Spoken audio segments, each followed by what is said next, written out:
Hello students, आज हम पढ़ेंगे परफॉर्मेंस अप्रेजल। सबसे पहले हमने देखना है कि अप्रेजल का क्या मतलब है। अप्रेजल का मतलब है जजमेंट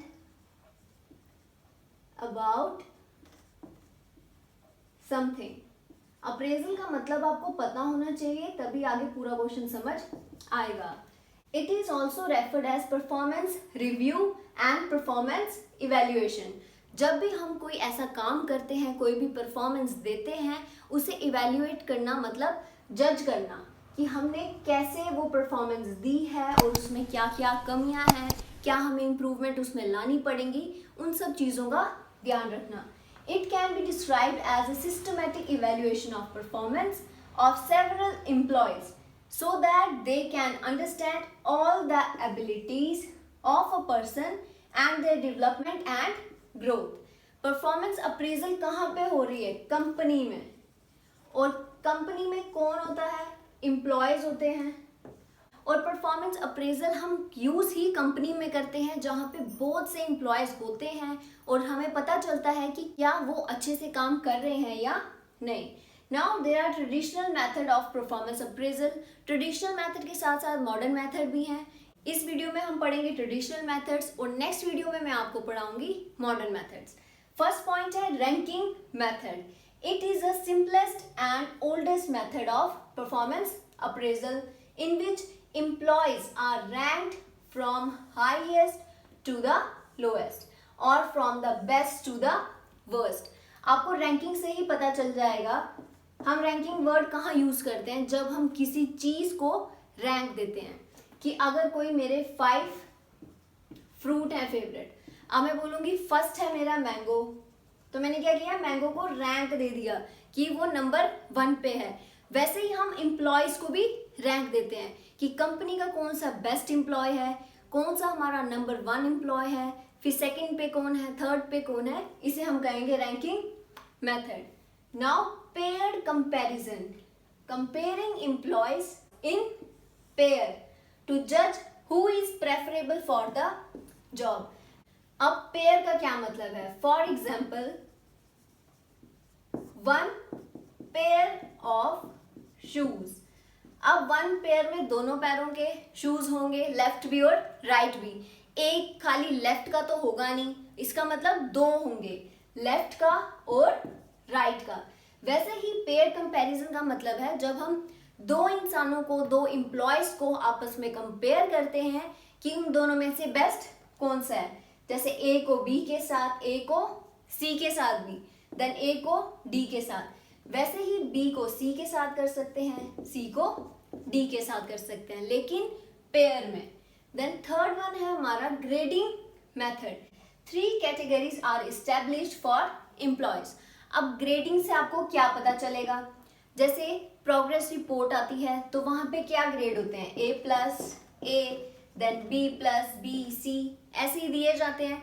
वैसे ही कंपनी में भी एम्प्लॉयज को ग्रेड दिए जाते हैं कि कौन सा एम्प्लॉय A+ है, कौन सा A है, कौन सा B+ है, और ये टाइटल फिर उन्हें मिल जाते हैं। जैसे A+ है तो आउटस्टैंडिंग, देन सेटिस्फैक्ट्री अगर A है, और उसके बाद कौन से आ जाएंगे?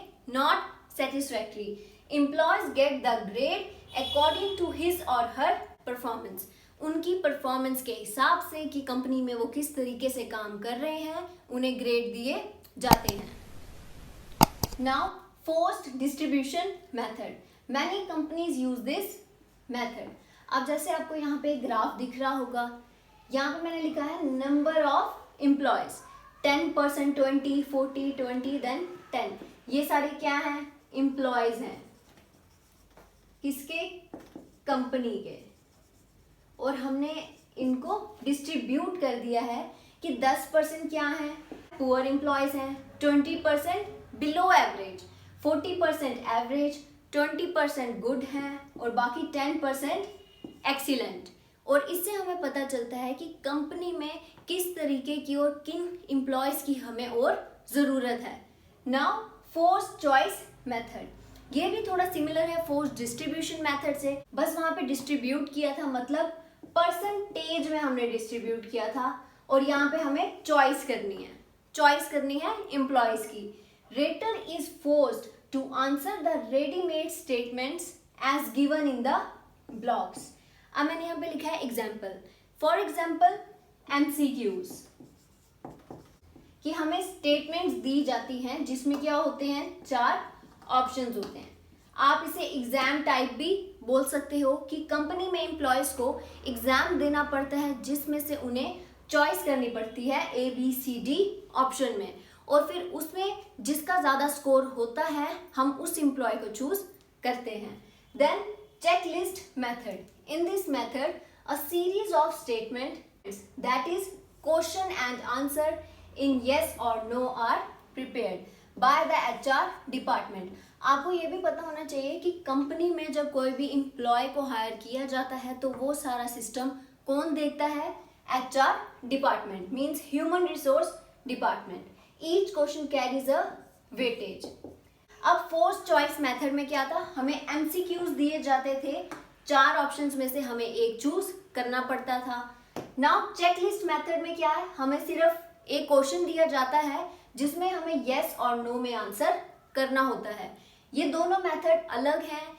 आपने इसमें MCQ याद रखना है और इसमें yes और no, मतलब एक क्वेश्चन होगा और उसका आंसर आपको क्या लिखना है, yes और no में। Now critical incident method. सबसे पहले तो इंसिडेंट का क्या मतलब है, method of gathering facts,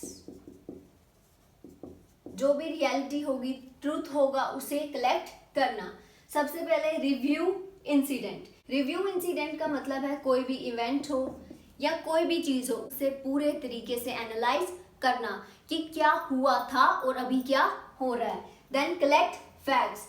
event को रिव्यू करके आपने देख लिया कि उसमें क्या चल रहा है, उसके बाद आपने कलेक्ट करने हैं फैक्ट्स। देन एनालाइज डाटा, कि कितनी सच्चाई है, ट्रू है और कितना फॉल्स है। Then determine outcomes. डिटरमाइन को आप बोल सकते हो रिजॉल्व करना, डिसाइड करना, और आउटकम्स को आप कहोगे रिजल्ट या फिर the way a thing turns out. कि जब आपने इवेंट को रिव्यू किया, फिर आपने कलेक्ट फैक्ट्स किए, देन एनालाइज डाटा किया कि क्या सच्चाई थी और क्या नहीं थी, उसके बाद आपका क्या रिजल्ट आएगा आपने ये देखना है। Then evaluate solution. यहाँ पे इवेल्युएट सोल्यूशन का मतलब है कॉन्क्लूजन, ड्रॉ कॉन्क्लूजन। आपने सारा प्रोसेस करने के बाद एंड में क्या करना है, कॉन्क्लूजन देना है कि जब आपने इस पूरे इंसिडेंट को स्टडी किया, एनालाइज किया, डाटा कलेक्ट किया, उसके बाद आपका एंड में कॉन्क्लूजन क्या आया। ये सारी चीजें भी आपको एक कंपनी में एम्प्लॉय होने के नाते करनी पड़ती हैं।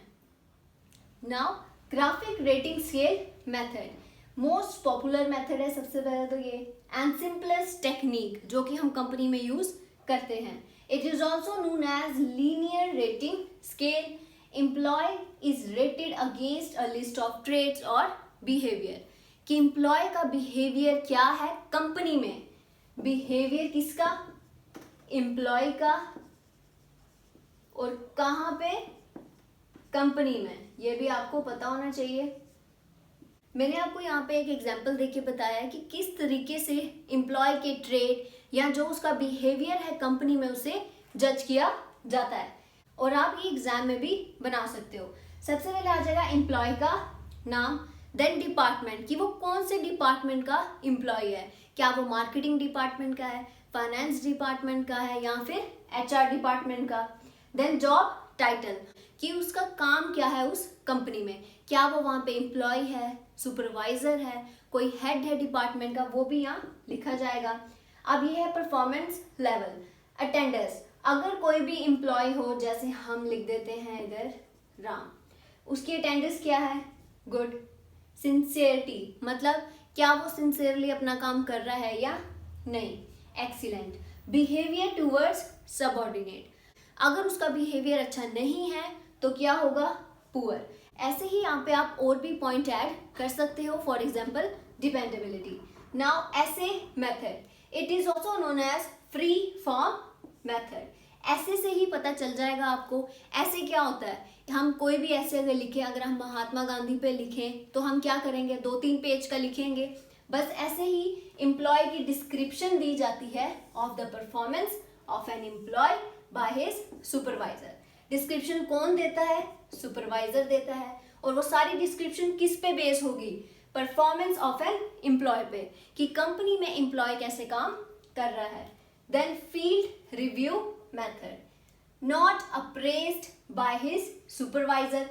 अप्रेज्ड का मतलब मैंने पहले भी आपको बताया था, अप्रेज्ड का मतलब होता है जज करना, कि उसे सुपरवाइज जज नहीं करता, बट बाय अनदर पर्सन, कोई और पर्सन करता है, यूजुअली फ्रॉम HR डिपार्टमेंट। वो पर्सन कहाँ से होगा, HR डिपार्टमेंट से।